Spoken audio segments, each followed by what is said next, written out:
আসসালামু আলাইকুম ওয়া রাহমাতুল্লাহি ওয়া বারাকাতুহু। ওয়ালাইকুম আসসালাম।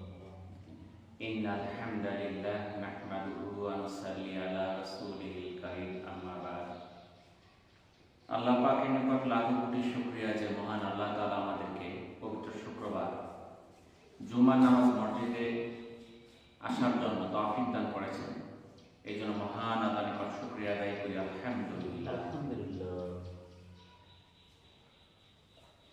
আজকে শাবান মাসের শেষ শুক্রবার। আমরা 2 মাস ধরে একটি দোয়া পাঠ করতেছি, আল্লাহুম্মা বারিক লানা ফি রজব ওয়া শাবান ওয়া বাল্লিগনা রমাদান। হে আল্লাহ, রজব এবং শাবান আমাদের জন্য বরকতময় করে দাও এবং রমজান পর্যন্ত পৌঁছে দাও। কিন্তু অনেকেই সেই রমজান পর্যন্ত পৌঁছতে পারল না। আমাদের মাদ্রাসার শিক্ষক হাফেজ মাওলানা নজরুল ইসলাম, তার পিতা মাহমুদ তোতা মিয়া, গত শুক্রবার উনি জীবিত ছিলেন, কিন্তু আজকে নাই। আমরা এখানে আছি, আগামী শুক্রবার বেঁচে থাকবো, এর কোনো নিশ্চয়তা নেই। তাহলে সেই পবিত্র মাহে রমজান, আকাঙ্ক্ষিত মাস, আল্লাহ তাআলা যেন আমাদেরকে পৌঁছিয়ে দেয়, এই জন্য দোয়াটা আমরা রমজান 1 পর্যন্ত পাঠ করতে থাকবো। আল্লাহুম্মা বারিক লানা ফি রজব ওয়া শাবান ওয়া বাল্লিগনা রমাদান। আমরা গত শুক্রবার উম্মাহাতুল মুমিনিন খাদিজাতুল কুবরা রাদিয়াল্লাহু তাআলা আনহার জীবনী সম্পর্কে আলোচনা করেছিলাম। আজকে আমরা আলোচনা করব ইনশাআল্লাহ বিশিষ্ট খলিফা, ইসলামের দ্বিতীয় খলিফা হযরত ওমর ইবনুল খাত্তাব রাদিয়াল্লাহু তাআলা সম্পর্কে। হাফেজ জালালউদ্দিন সুয়ুতী রাহিমাহুল্লাহ বলেন, কোরআনের অন্তত 21টি আয়াত আল্লাহ তাআলা ওমর রাদিয়াল্লাহু তাআলা এর মতের অনুকূলে নাযিল করেছেন। শাহ ওয়ালিউল্লাহ মুহাদ্দিস দেহলভী রাহিমাহুল্লাহ বলেন, স্বয়ং নবী করিম সাল্লাল্লাহু আলাইহি সাল্লাম একমত হয়েছেন, আর ওমর রাদিয়াল্লাহু তাআলা ভিন্ন মত। এমন অবস্থায় ওমর রাদিয়াল্লাহু তাআলা এর মতের পক্ষে আয়াত নাযিল করেছেন কোরআনের এমন আয়াতের সংখ্যা 11টিরও বেশি। 6-7টি আয়াত সম্পর্কে ওমর রাদিয়াল্লাহু তাআলা এর মতের অনুকূলে কোরআনের আয়াত নাযিল সম্পর্কে সহিহ হাদিস দ্বারা প্রমাণিত হয়। যেমন 1 নাম্বার, বদর যুদ্ধে কাফের বন্দীদের ব্যাপারে রাসূল সাল্লাল্লাহু আলাইহি সাল্লাম হযরত আবু বকর এবং ওমর রাদিয়াল্লাহু তাআলা এর সহিত পরামর্শ করেন। ওমর রাদিয়াল্লাহু তাআলা বলেন, তাদের হত্যা করে ফেলা হোক।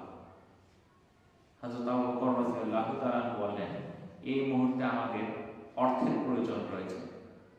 রাসূল সাল্লাল্লাহু আলাইহি সাল্লাম বলেছেন, আমিও তাই মনে করি। আল্লাহ তাআলা এর প্রেক্ষিতে সূরা আনফালের 67 থেকে 69 নম্বর আয়াত নাযিল করেন। বদর যুদ্ধে 70 জন বন্দীর ব্যাপারে ওমর রাদিয়াল্লাহু তাআলা আনহুর মতের সমর্থনে এই আয়াতগুলো আল্লাহ তাআলা নাযিল করেন। 2 নাম্বার, মক্কা বিজয়ের দিন রাসূল সাল্লাল্লাহু আলাইহি সাল্লাম মাকামে ইব্রাহিমের কাছে দাঁড়ালেন। তখন ওমর রাদিয়াল্লাহু তাআলা তাকে বললেন, আমরা কি মাকামে ইব্রাহিমকে সালাতের স্থান বানিয়ে নিতে পারি না?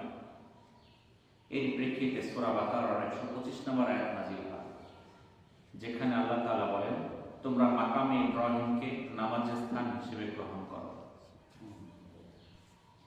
মাকামে ইব্রাহিম এমন একটা পাথর, যে পাথরের উপর দাঁড়িয়ে হযরত ইব্রাহিম আলাইহিস সালাম কাবা ঘর নির্মাণ কাজ করেছেন। কাবা ঘর আমরা হয়তো টিভির মধ্যে দেখি, ছোট এরকম মনে হয়, কিন্তু বাস্তবে কাবা ঘরের উচ্চতা অনেক বেশি, দৈর্ঘ্য অনেক বড়, উচ্চতা প্রায় একটা 3 তলা বিল্ডিং এর সমান হবে। যখন একটি পাথরের উপর আরেকটি পাথর বসানোর প্রয়োজন হতো, তখন হযরত ইব্রাহিম আলাইহিস সালাম এই পাথরের উপর দাঁড়িয়ে দাঁড়িয়ে অন্যান্য পাথরগুলো সাজিয়ে সাজিয়ে কাবা ঘর নির্মাণ করেন। যখন উঁচু হওয়ার প্রয়োজন হইত, এই পাথরটা লিফটের মতো কাজ করত, এটা উঁচু হয়ে যেত। সেই পাথরটাই হচ্ছে মাকাম ইব্রাহিম। সেই মাকাম ইব্রাহিম পাথরের মধ্যে হযরত ইব্রাহিম আলাইহিস সালামের পায়ের চিহ্ন রয়েছে। কাবা ঘরের দরজা যেই দিক দিয়ে, সেদিকে একটা গোল কাচের বেষ্টনীর মধ্যে এই পাথরটা স্থাপন করা হয়েছে। আর এই পাথরের স্থানটাকে হযরত ওমর রাদিয়াল্লাহু তাআলা মনে মনে চেয়েছিলেন, এই স্থানটা যদি নামাজের স্থান বানিয়ে নেওয়া হতো, নামাজের মুসল্লা বানানো হতো। এই প্রেক্ষিতে আল্লাহ তাআলা নাযিল করেন, তোমরা মাকাম ইব্রাহিমকে নামাজের স্থান হিসেবে গ্রহণ করো।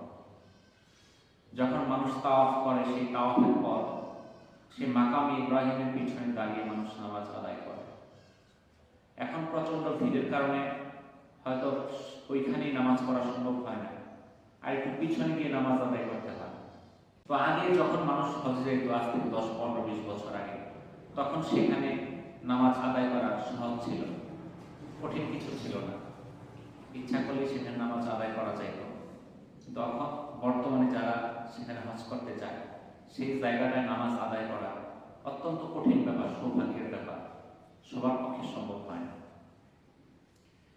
3 নাম্বার, হাফসা রাদিয়াল্লাহু তাআলা আনহার নিকটে রাসূল সাল্লাল্লাহু আলাইহি সাল্লামের মধু খাওয়ার ঘটনাকে কেন্দ্র করে স্ত্রীগণের মাঝে পরস্পর হিংসার ঘটনা ঘটলে ওমর রাদিয়াল্লাহু তাআলা আনহু রাসূল সাল্লাল্লাহু আলাইহি সাল্লামের স্ত্রীদের বলেন, তোমরা যদি রাসূলকে কষ্ট দাও, তাহলে রাসূল তোমাদের সবাইকে তালাক দিয়ে দিবেন।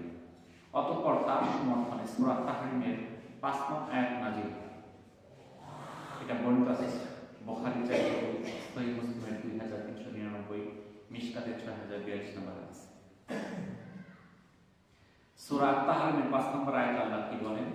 আল্লাহ তাআলা বলেন, তুমি তোমাদের স্ত্রীকে তালাক দিলে তার রব অচিরেই তোমাদের চেয়ে আরো ভালো স্ত্রী দিবেন। এরা হবে নিবেদিতা প্রাণ, বিশ্বাসী, অনুশোচনাকারী, ইবাদতকারী, সিয়াম পালনকারী, অকুমারী এবং কুমারী। 4 নাম্বার, ওমর রাদিয়াল্লাহু তাআলা মুনাফিক নেতা আব্দুল্লাহ ইবনে উবাইয়ের জানাজায় সালাতে বাধা দেওয়ার পরেও রাসূল সাল্লাল্লাহু আলাইহি সাল্লাম সালাত আদায় করেন। তখন ওমর রাদিয়াল্লাহু তাআলা এর মতের সমর্থনে সূরা তাওবার 84 নম্বর আয়াতটি নাযিল হয় এবং মুনাফিকদের জানাজা অংশগ্রহণে স্থায়ী নিষেধাজ্ঞা জারি হয়। সহিহ বুখারী 1366, তিরমিজি 3097 নম্বর হাদিস। আব্দুল্লাহ ইবনে উবাই ছিল এক মুনাফিক। সে মদিনায় থাকত। সে মারা গেলে আল্লাহ রাসূল সাল্লাল্লাহু আলাইহি সাল্লাম জানাজা সালাত পড়তে সবাইকে ডাকলেন। সালাত পড়ানোর জন্য রওনা হয়ে গেলে ওমর রাদিয়াল্লাহু তাআলা বলে উঠলেন, হে আল্লাহর রাসূল, আপনি আব্দুল্লাহর মতো আল্লাহর দুশমনের জানাজায় সালাত কিভাবে আদায় করবেন? অমুক অমুক দিনে এসে অমুক অমুক কথা বলেছেন। এরপর তিনি একে একে তার ভণ্ডামির কথা তুলে ধরলেন। রাসূল সাল্লাল্লাহু আলাইহি সাল্লাম ওমর রাদিয়াল্লাহু তাআলার কথায় হাসছেন। বলতে বলতে এক পর্যায়ে নবী করিম সাল্লাল্লাহু আলাইহি সাল্লাম বললেন, এবার থামো ওমর, আমাকে দুইটার একটা বেছে নেওয়ার সুযোগ দেওয়া হয়েছে, আমি একটি বেছে নিয়েছি। আমাকে বলা হয়েছে তাদের জন্য ক্ষমা চাও কি না চাও, এমনকি 70 বার চাইলেও আল্লাহ তাদের কিছুতেই ক্ষমা করবেন না, কারণ তারা আল্লাহ ও তার রাসূলের সাথে কুফরি করেছে, আর ফাসিক সম্প্রদায়কে আল্লাহ তাআলা সঠিক পথ দেখান না। এটা সূরা তাওবার 80 নম্বর আয়াত। আল্লাহ রাসূল বলতেছেন, যদি জানতাম 70 বারের চেয়ে বেশি ক্ষমা চাইলে ওদের ক্ষমা করা হবে, তবে তাই করতাম। কথাগুলো বলে নবী করিম সাল্লাল্লাহু আলাইহি সাল্লাম জানাজার সালাত আদায় শুরু করলেন। দাফন শেষ না হওয়া পর্যন্ত তিনি সেখানে ছিলেন।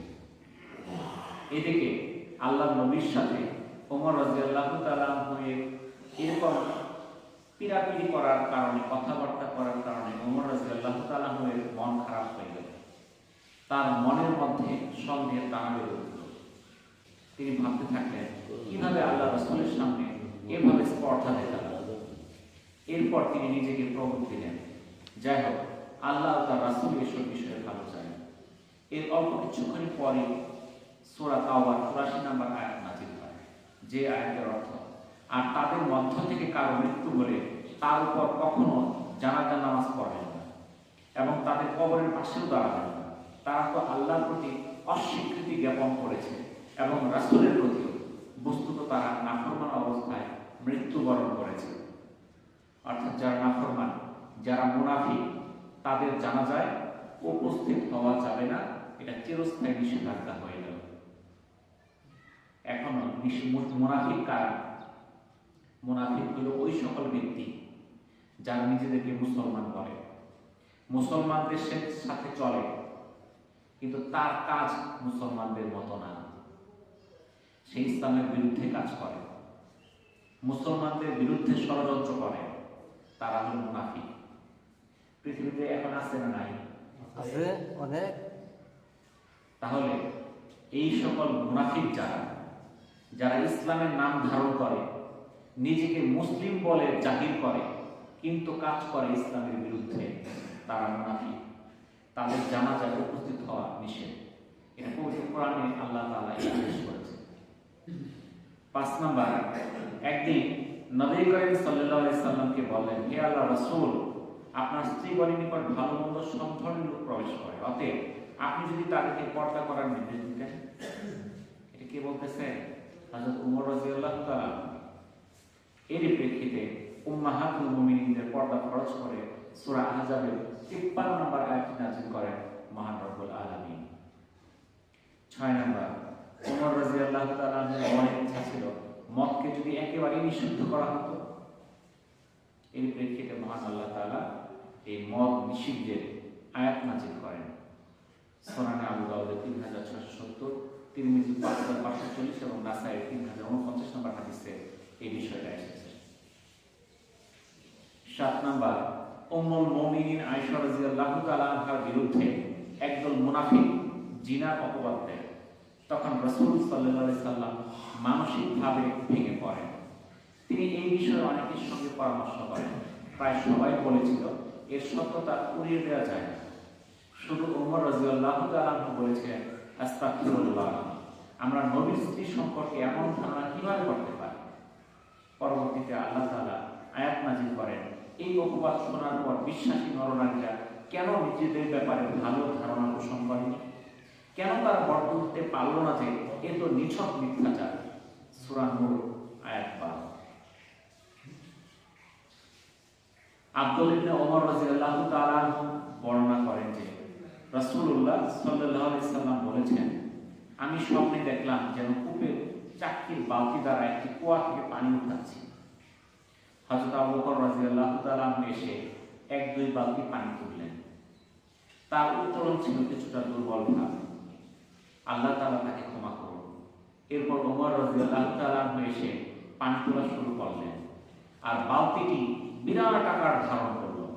লোকদের মাঝে এত বড় সবল জওয়ান আমি আর দেখিনি যে তার মতো কাজ করে। এমনকি লোকেরা তৃপ্তি লাভ করলো এবং সেখানে উটশালা বানিয়ে ফেলল। এটা সহিহ মুসলিমের 5980 নম্বর হাদিস। আল্লাহ রাসূল স্বপ্নে দেখতেছেন একটা কুয়া, যেখানে আল্লাহ রাসূল পানি উঠাচ্ছেন। তখন সেখানে আসলেন কে? হযরত আবু বকর রাদিয়াল্লাহু তাআলা। তিনি 1-2 বালতি পানি উঠাইলেন।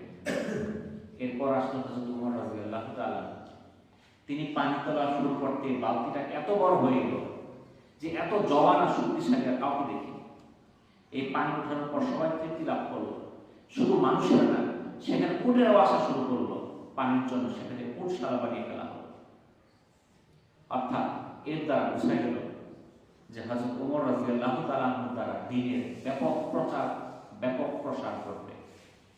একদিন ওমর রাদিয়াল্লাহু তাআলাকে ভাষণ দেওয়ার পর বললেন, আমার মধ্যে কেউ যদি কোনো বক্রতা দেখেন তখন সোজা করে দিবেন। অর্থাৎ আল্লাহর রাসূলের প্রিয় সাহাবী হযরত ওমর রাদিয়াল্লাহু তাআলা তখন অর্ধজাহানের খলিফা, অর্ধজাহানের বাদশা। তিনি মিম্বরে বলে তিনি বলতেছেন, আমার মধ্যে যদি কোনো বক্রতা থাকে আপনারা সোজা করে দিবেন। এক লোক দাঁড়িয়ে বললেন, আল্লাহর কসম, আপনার মধ্যে যদি আমরা কোনো বক্রতা দেখি তাহলে তলোয়ার দিয়ে সোজা করে দিবেন। হযরত ওমর রাদিয়াল্লাহু তাআলা আল্লাহর প্রশংসা করলেন। তিনি উম্মার লোকদের মাঝে এমন লোক রেখেছেন যারা উমরের বক্রতাকে তলোয়ার দিয়ে সোজা করে দেবে।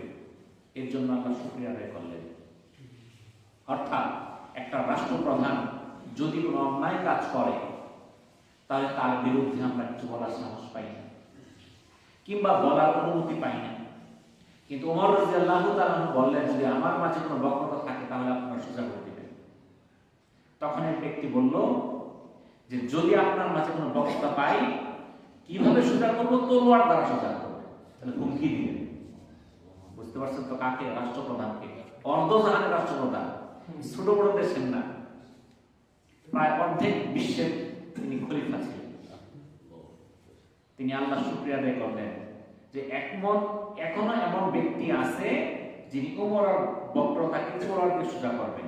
এই জন্য আল্লাহ শুকরিয়া আদায় করলেন। অর্থাৎ তখনকার যুগে খলিফার ইচ্ছা করলে কোনো মন্দ কাজ করতে পারতো না, কারণ এরকম ব্যক্তিরা জীবিত ছিলেন।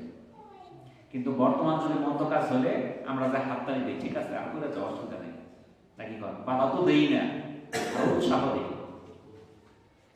একদিন খলিফা উঠে দাঁড়িয়ে কথা বলছিলেন মিম্বরের মাঝে। উনি বলছিলেন, লোকজন শুনুন, মানুন। সাথে সাথে একটু বাধা দিয়ে বলে উঠল, ওমর আমরা আপনার কথা শুনবো না, মানব। হযরত ওমর রাদিয়াল্লাহু তাআলা তাকে শান্তভাবে জানতে চাইলেন, হে আল্লাহর বান্দা, কেন এরকম করবেন না? তিনি বললেন, আপনার গায়ে দুটি জামা কেন? খলিফা তার ছেলে আব্দুল্লাহকে ডেকে পাঠালেন। তিনি জানালেন, বাবাকে তিনি তার নিজের কাপড়টা দিয়েছেন, কারণ সুঠামদেহী দীর্ঘদেহী হওয়ার কারণে তার এক প্রস্থ কাপড় হচ্ছিল। সাহাবীরা তা শুনে আশ্বস্ত হলেন। আর সে লোকটাও বিনয় ও শ্রদ্ধায় অবনত হয়ে বললেন, হে আমিরুল মুমিনিন, আমরা আপনার কথা শুনবো এবং মানব। অর্থাৎ যখন তিনি মিম্বরে দাঁড়িয়েছিলেন, তার কাপড়টা ছিল 2 প্রস্থ, অর্থাৎ লম্বা। অন্যান্যদের গায়ে ছিল 1 প্রস্থ করে, তার ছিল 2 প্রস্থ। তখন এক সাহাবী প্রকাশ্যে বলে উঠলেন, আমরা আপনার কথা শুনবো না, মানব না। যখন জানতে চাইলে কেন, যে আপনার গায়ে লম্বা কাপড়, 2টা কাপড় কেন? আমাদের তো সবাইকে 1টা করে দান করা হয়েছে, তাহলে আপনি নিশ্চয়ই 1টা কাপড় বেশি নিয়েছেন। তখন হযরত ওমর রাদিয়াল্লাহু তাআলা তার ছেলেকে ডাকলেন। দেখলো ছেলের গায়ে কাপড়টা নাই। সে বলল যে তার বাবা দীর্ঘদেহী হওয়ার কারণে ছেলের কাপড়টা তার বাবাকে সে দান করেছে। তখন মানুষ বুঝলো, হ্যাঁ ঠিক আছে, সে কারো হক নষ্ট করে নাই।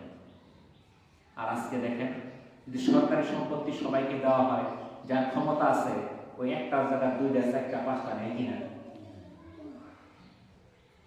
অন্য একদিন খুতবা দিচ্ছিলেন হযরত ওমর রাদিয়াল্লাহু তাআলা, বলছিলেন বিয়ের সময় নারীকে 40 উকিয়ার বেশি দেনমোহর দিবেন না।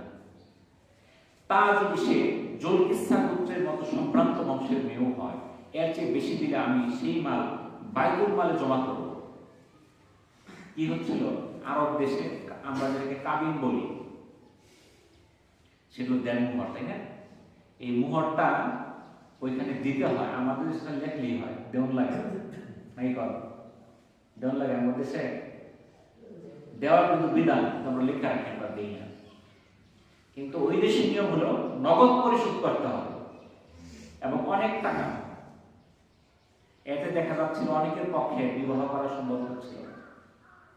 এখনো বর্তমানে হাজার হাজার পুরুষ পাবেন যারা টাকার অভাবে সারা জীবন বিয়ে করতে পারে নাই। ওমর রাদিয়াল্লাহু তাআলা যখন দেখলেন যে দেনমোহরের পরিমাণ অনেক বেড়ে যাচ্ছে, তখন ঘোষণা দিলেন যে 40 উকিয়ার বেশি কেউ দেনমোহর ধার্য করতে পারবে না। এর চেয়ে বেশি কেউ চাইলে সেই বাড়তি টাকা আমি কি করব? আমি বাইতুল মালে জমা করব। আর তখনকার যুগে, এখন তো আমরা এই যে বয়ান করতেছি, শুনতেছে পুরুষেরা, এখন কোনো নারী আছে নাই। কিন্তু এই কথাগুলো ওই মহিলাদের কিন্তু জানা দরকার, শোনা দরকার। কিন্তু আরবের দেশগুলোতে আল্লাহ রাসূলের যুগে, সাহাবীদের যুগে, এমনকি বর্তমান যুগেও তারা নামাজে হাজির থাকে মহিলারা। তখন সেই জামাতের মধ্যে মহিলারা উপস্থিত ছিল। এক মহিলা দাঁড়ায় উঠল, সে বলল, এই অধিকার আপনার নাই। যদি তাকে উনি একটি কোরআনের আয়াত কি করলেন, তিলাওয়াত করলেন, সূরা আন-নিসার 20 নম্বর আয়াত, যার অর্থ তাকে যদি বিপুল পরিমাণ অর্থ করি মোহর হিসেবে দেওয়া হয়, তবু তা ফেরত নেবে না। আর তা নেবেই বা কিভাবে, যেখানে কাজটা কিনা অন্যায় ও জঘন্য পাপ। অর্থাৎ এই দেনমোহর নেওয়ার ব্যাপারে পবিত্র কোরআনের আয়াতটা উনি শোনাই দিলেন। ওমর রাদিয়াল্লাহু তাআলা বললেন, একজন নারী ঠিক বলেছেন আর একজন পুরুষ ভুল করেছে। অনেক বর্ণনা মতে তিনি বলেছিলেন, আল্লাহ আমাকে মাফ করুন। তিনি এরপর মিম্বরে উঠে বললেন, লোক সকল, আমি আপনাদেরকে মোহর স্বরূপ যে 400 দিরহামের বেশি দিতে না করেছিলাম বা 40 উকিয়ার বেশি দিতে না করেছিলাম, কিন্তু এখন থেকে যে কেউ সামর্থ্য অনুযায়ী সম্পদ থেকে দেনমোহর দিতে পারবে। অর্থাৎ ওমর রাদিয়াল্লাহু তাআলা একটা ফরমান জারি করেছিলেন যেটা কোরআনের আয়াতের বিরুদ্ধে যায়। সাথে সাথে একজন মহিলা প্রতিবাদ করলেন। তাহলে তখনকার মহিলাগুলো কতটুকু সাহস ছিল, একজন রাষ্ট্রপ্রধানের সামনে তিনি প্রতিবাদ করলেন। ওমর রাদিয়াল্লাহু তাআলাকে ভয় পায় কিভাবে এটা আপনারা জানেন না। যারা আরবে থাকে এখনো বাচ্চাদের ভয় দেখা, তুমি দুষ্টামি করো না, ওমর রাদিয়াল্লাহু তাআলা আসবে। তার এমন ভয় পায়, বাচ্চা পর্যন্ত ভয় পায় ওমর রাদিয়াল্লাহু তাআলার কথা শুনে। যেই পথ দিয়ে ওমর চলে সেই পথ দিয়ে শয়তান চলার সাহস পায় না।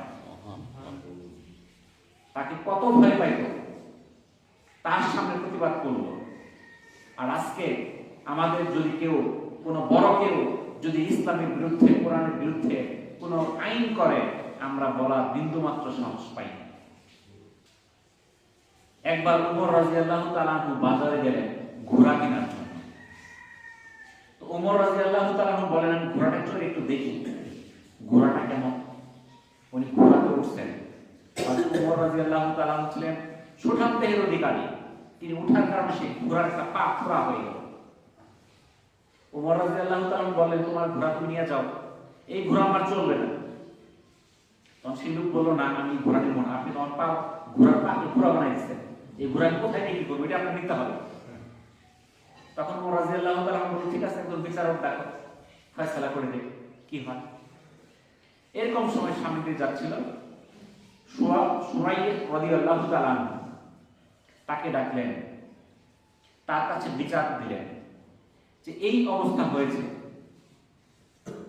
কোন আমিরুল মুমিনিন ওমর রাদিয়াল্লাহু তাআলা সেই ঘোড়ার উপর ওঠার কারণে ঘোড়ার পাক করা হয়ে গেছে। তখন হযরত সুরাইয়া রাদিয়াল্লাহু তাআলা বললেন, হে আমিরুল মুমিনিন, আপনি যা কিনেছেন তা নিয়ে নিন, অথবা যেভাবে ছিল ঠিক সেভাবেই তাকে ফিরিয়ে দিন। অর্থাৎ আপনার ঘোড়ার উপর ঘোড়া করছেন, আপনি ঘোড়া নেন আপনি, আর যদি না নিতে চান ঘোড়া যেভাবে সুস্থ ছিল সেভাবে ফেরত দেন। ওমর রাদিয়াল্লাহু তাআলা বললেন, একেই তো বলে বিচার। ঠিকই তো কইছে। তারপর তিনি তাকে কুফার বিচারক বানিয়ে দিলেন।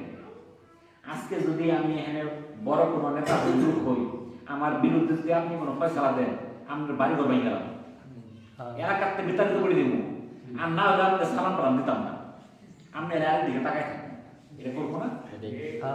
আর ওমর রাদিয়াল্লাহু তাআলা কি করলেন, তার বিচারে সন্তুষ্ট হয়ে তাকে কুফার গভর্নর বানিয়ে দিলেন। বুঝতে পারছেন? একবার ঈদের আগের দিন হযরত ওমর রাদিয়াল্লাহু তাআলা তার মিস্ত্রি তাকে বললেন,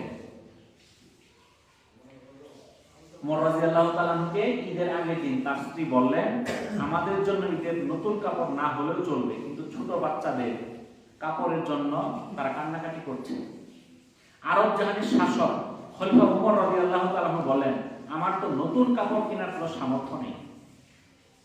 ঈদের মধ্যে রাষ্ট্রের প্রধান, অর্ধ পৃথিবীর শাসক খলিফা ওমর রাদিয়াল্লাহু তাআলা তার সন্তানদের কাপড় কিনে দেওয়ার টাকা নাই। তার স্ত্রী যখন বলছে, আমাদের কাপড় না দিলেও চলবে, এই ছোট বাচ্চাদের যদি কাপড়ের ব্যবস্থা করে দিতেন খুব ভালো হতো। ওমর রাদিয়াল্লাহু তাআলা কি বললেন, তাদের কি কাপড় কেনার মতো কোনো সামর্থ্য নাই। পরে খলিফা ওমর রাদিয়াল্লাহু তাআলা তার অর্থমন্ত্রী আবু উবাইদা রাদিয়াল্লাহু তাআলাকে 1 মাসের অগ্রিম বেতনের জন্য চিঠি পাঠালেন, যে তার বেতন যদি 1 মাসের অগ্রিম দেওয়া হয় তাহলে ঈদের মাসে কি করতে পারবে, তার সন্তানদের জন্য 2 কাপড় কিনতে পারবে। এই সমগ্র মুসলিম জাহানের খলিফা যিনি অর্ধ জাহানের শাসক, তার এই চিঠি পেয়ে হযরত উবাইদা রাদিয়াল্লাহু তাআলা চোখে পানি চলে আসলো। উম্মতে আমিন আবু উবাইদা রাদিয়াল্লাহু তাআলা বাহককে টাকা না দিয়ে আরেকটি চিঠি দিয়ে দিলেন। ওই টাকা না দিয়ে কি দিল? চিঠি দিয়ে দিল। চিঠিতে কি লিখলো? হে আমিরুল মুমিনিন, অগ্রিম বেতন বরাদ্দের জন্য দুইটি বিষয় আপনাকে ফয়সালা দিতে হবে। এক নাম্বার, আগামী মাস পর্যন্ত আপনি বেঁচে থাকবেন, এই নিশ্চয়তা দিতে হবে। দ্বিতীয়ত, বেঁচে থাকলে আপনাকে জনগণ আপনাকে সেই খিলাফতের দায়িত্বে রাখবে, সেটা নিশ্চয়তা দিতে হবে।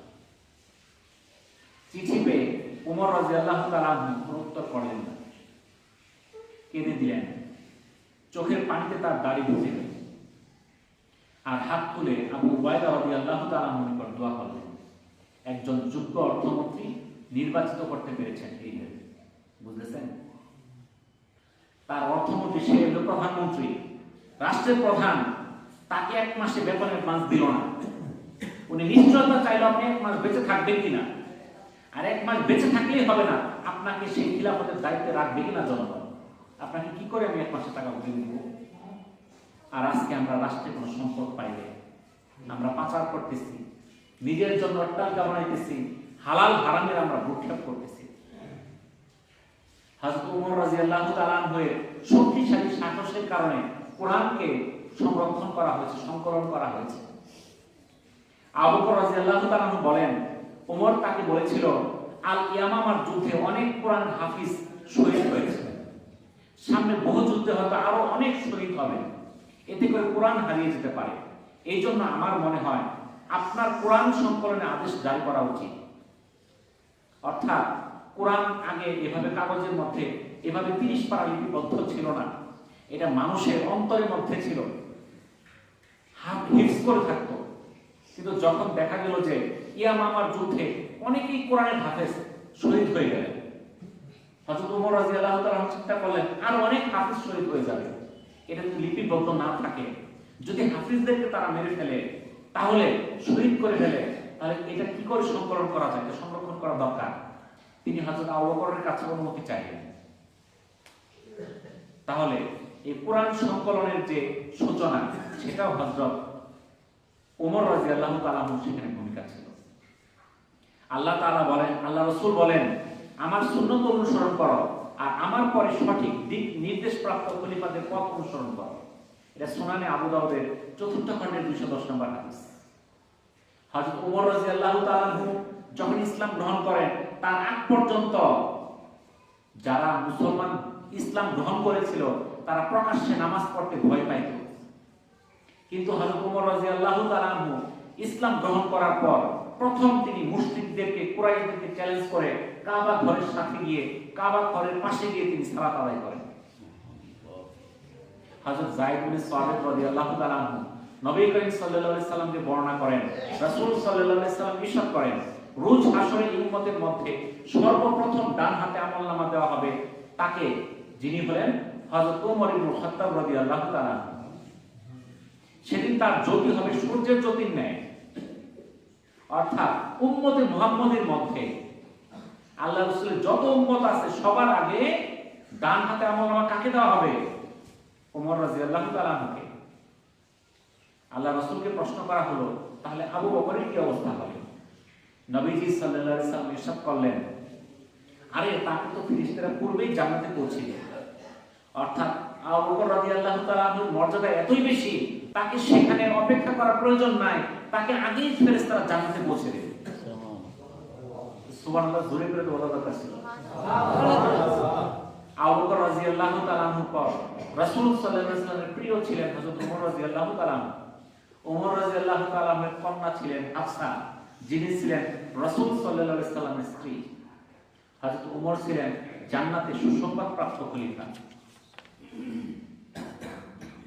রাসূল সাল্লাল্লাহু আলাইহি ওয়াসাল্লাম বলেন, যার হাতে আমার প্রাণ তার শপথ, শয়তান যখন তোমাকে কোনো পথে চলতে দেখে তখন সে তোমার পথ ছেড়ে অন্য পথ ধরে চলে।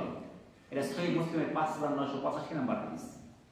যে পথ দিয়ে ওমর রাদিয়াল্লাহু তাআলা যায়, সেই পথ ছেড়ে শয়তান অন্য পথে চলে। নবী করিম সাল্লাল্লাহু আলাইহি সাল্লাম বলেন, আমার পরে যদি কেউ নবী হতেন তাহলে সেটা হতেন ওমর। এটা সহিহ বুখারী 3414, তিরমিজি 3686 নম্বর হাদিস। অর্থাৎ কিয়ামতের আগে আর কোন নবী আসবে না, সর্বশেষ নবী হযরত মুহাম্মদ সাল্লাল্লাহু আলাইহি সাল্লাম। যদি কাউকে নির্বাচিত করা হতো তাহলে তিনি হতেন ওমর। কিন্তু নির্বাচিত হবেন না, তাই তিনি নবী হতে পারেন নাই।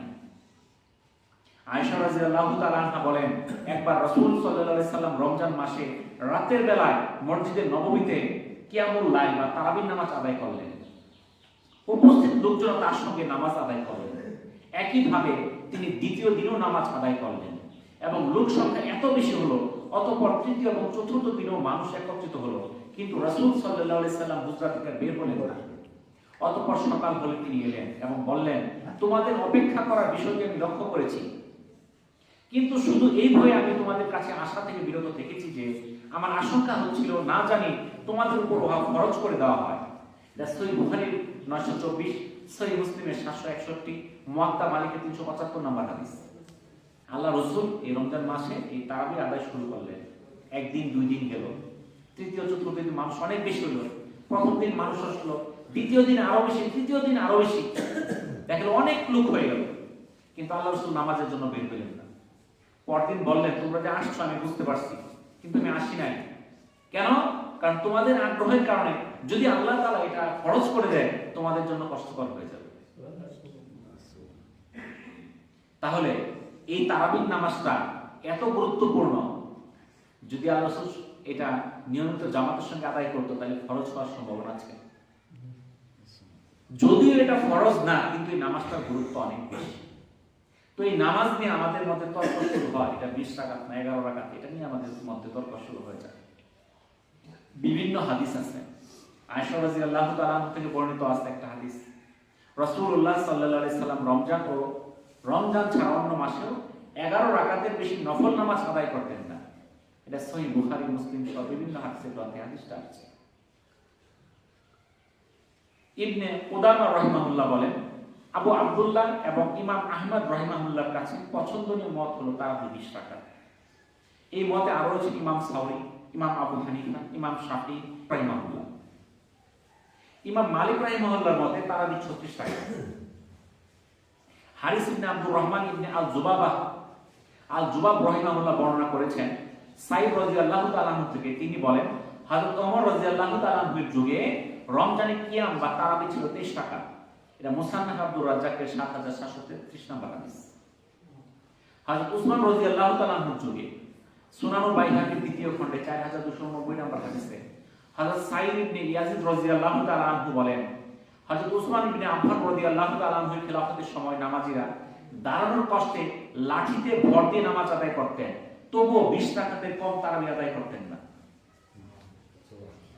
আব্দুর রহমান সুলামি রাহিমাহুল্লাহ হযরত আলী রাদিয়াল্লাহু তাআলা আনহু সম্পর্কে বর্ণনা করেন, তিনি রমজানে হাফেজদের ডাকলেন এবং তাদের একজন লোকদেরকে 20 রাকাত তারাবি আদায় করার নির্দেশ দিলেন। তিনি বললেন, আলী রাদিয়াল্লাহু তাআলা নিজে তাদেরকে নিয়ে বেতন করেন। এটা সুনানে বাইহাকির হাদিস। হযরত ইবনে আবুল হাসান রাদিয়াল্লাহু তাআলা বলেন, হযরত আলী রাদিয়াল্লাহু তাআলা ব্যক্তিকে নির্দেশ দিলেন রমজান মাসে 20 রাকাত তারাবি পড়তে। এটা মুসান্নাফ ইবনে আবি শাইবা 7763 নম্বর হাদিস। হযরত ওমর রাদিয়াল্লাহু তাআলা থেকে বর্ণিত হাদিস, রাসূল সাল্লাল্লাহু আলাইহি সাল্লাম বলেন, রাতের নামাজ 2 রাকাত পড়ে, আর তোমাদের মধ্যে কেউ যদি ফজর হবার আশঙ্কা করে, সেই জন্য 1 রাকাত বেতর পড়ে নেয়, আর সেই যে নামাজ পড়লো তার জন্য বিতর অর্থ বিজুর হয়ে যায়। এটা সহিহ বুখারীর 990, সহিহ মুসলিমের 749 নম্বর হাদিস। অর্থাৎ আমরা এই তারাবি আসলেই আমরা 20 রাকাত আর 8 রাকাত নিয়ে আমাদের মধ্যে যুদ্ধ শুরু হয়ে যায়। এখানে রাকাতের সংখ্যা নিয়ে মতভেদ আছে। যারা ইমাম ছিলেন, ইমাম শাফি রাহিমাহুল্লাহ, ইমাম আবু হানিফা রাহিমাহুল্লাহ, ইমাম মালিক রাহিমাহুল্লাহ, এরা প্রত্যেকেই কিন্তু সিদ্ধান্ত এক করে যেতে পারে নাই এই নামাজটা এত রাকাতই হবে। তাদের মধ্যে মতভেদ রয়েছে, কিন্তু আজকের যুগে আমরা এতই জ্ঞানী হয়েছি, আমরা সিদ্ধান্ত দিয়ে দিই এত রাকাত নির্দিষ্ট। আমরা কি তাদের চেয়ে জ্ঞানী হয়ে গেলাম? 8 রাকাতের পক্ষেও মত আছে।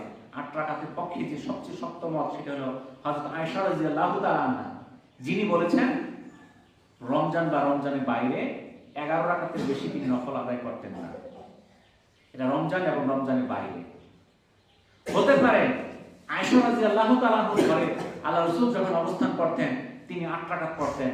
অন্য জায়গায় কত রাকাত পড়তেন সেই সম্পর্কে কিন্তু স্পষ্ট কোনো বর্ণনা নাই। এবং বিভিন্ন সাহাবীগণ খোলাফায়ে রাশিদিনগণ এই 20 রাকাত তারাবিকে কি করেছেন? ওনারা জারি রেখেছেন। এমনকি মক্কা, মদিনা, মিশরের সবচেয়ে বড় ইউনিভার্সিটি আল আজহার সহ বিভিন্ন জায়গায় 20 রাকাত তারাবি পড়া হয়েছে। ইদানিং মক্কাতে এই করোনার পর থেকে পড়া হয় 10 রাকাত। এর আগে পড়া হতো 20 রাকাত, 36 রাকাত পড়া হয় মাঝে মাঝে। অর্থাৎ এটা সুনির্দিষ্ট না। সুনির্দিষ্ট হলো তারাবির নামাজটা দীর্ঘভাবে পড়তে হবে। 2 রাকাত পড়তে পড়তে যখন দেখা যাবে যে সেহরির সময় হয়ে গেছে, ফজরের সময় হয়ে গেছে, তখন সে বিতর করে নিবে, অর্থাৎ সে বন্ধ করে দেবে। নামাজ হবে দীর্ঘ।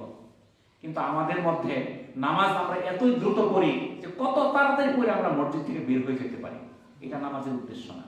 আপনি 8 রাকাত পড়েন, আপনি 20 রাকাত পড়েন, আপনি ধীরে ধীরে পড়েন, নামাজকে লম্বা করেন। কিন্তু আমরা দেখা যায় যে কত তাড়াতাড়ি কোন মসজিদে তাড়াতাড়ি নামাজ পড়ায় সেখানে আমরা যাই, বলি অমুক জায়গায় ইমাম সাহেব অনেক এক্সপার্ট, আধা ঘন্টায় তারাবি শেষ, ওখানে যাই পড়তে হবে। যেখানে আধা ঘন্টায় তারাবি পড়ে সেখানে যাবেন না, সেখানে যাওয়ার দরকার নেই। আপনার নামাজই হবে না, অহেতুক আপনি কষ্ট করলেন, লাভ হবে না। কারণ আপনি পবিত্র কোরআনের যে আয়াতগুলো আছে সেই আয়াতগুলো আপনার শুনতে হবে। আপনি আলহামদুলিল্লাহ সূরাটা এটা আপনার শুনতে হবে। প্রত্যেকটা হরফে আপনার 10টা নেকি। রমজান মাসে 70 গুণ, নামাজের মধ্যে আরো বেশি। তাহলে কত সওয়াব। আপনি মেশিনের মতো পড়লেন, কিছুই বুঝলেন না, ইমাম সাহেব কি বলবো, এই শোনার লাভ কি আপনার বলেন তো দেখি। এই জন্য এই তারাবির নামাজ আদায় করতে হয় ধীরে ধীরে। কমপক্ষে 1 ঘন্টাও যদি না হয় সেটা আবার কিসের তারাবি হইল। একটু কোমরটাকে শক্ত করেন, চেষ্টা করেন আমরা 20 রাকাত তারাবি আদায় করবো, পারলে আরো বেশি পড়েন। আপনারা ওই যে আয়েশা মির্জার ফতোয়া আছে, কোনটা পড়ে পড়ান যায় তাড়াতাড়ি, এই ফতোয়াই আছে। যদি 8 রাকাতই পড়েন, আল্লাহ রাসূল এতই দীর্ঘ নামাজ পড়তো, 8 রাকাত পড়তে পড়তে ফজরের আযানের সময় হয়ে যেত। আপনি পড়েন সেভাবে 8 রাকাত, সমস্যা নাই। আপনি এই কুল হুসরাতে 1 রাকাত শেষ করে দিতে চান। আমি কিছু নাই ঘটনা বলছি, আল্লাহ রাসূল নামাজ শুরু করতে, প্রথম শুরু করছে সূরা বাকারা। বাকারা শেষ হচ্ছে সূরা আল ইমরান, আল ইমরান শেষ হচ্ছে সূরা নিসা। তার পিছনে যে মুক্তাদি যে ছিল সে নামাজ ছেড়ে দিয়ে চলে গেছে, আমি পারবো না। কারণ 1 রাকাতেই 5 রাকাত পার হয়ে গেছে, 5 পারা শেষ 1 রাকাতে। তাহলে কিরকম লম্বা নামাজ পড়তেন। তো আমরা কি সেরকম লম্বা পড়ি? আমাদের জন্য 20 রাকাত তো যথেষ্ট না। কারণ প্রতিটা হরফ শুনলে আপনার কমপক্ষে আপনি নেকি পাচ্ছেন কয়টা? প্রতি হরফে 10টা, রমজানে 70 গুণ, নামাজে আরো বেশি।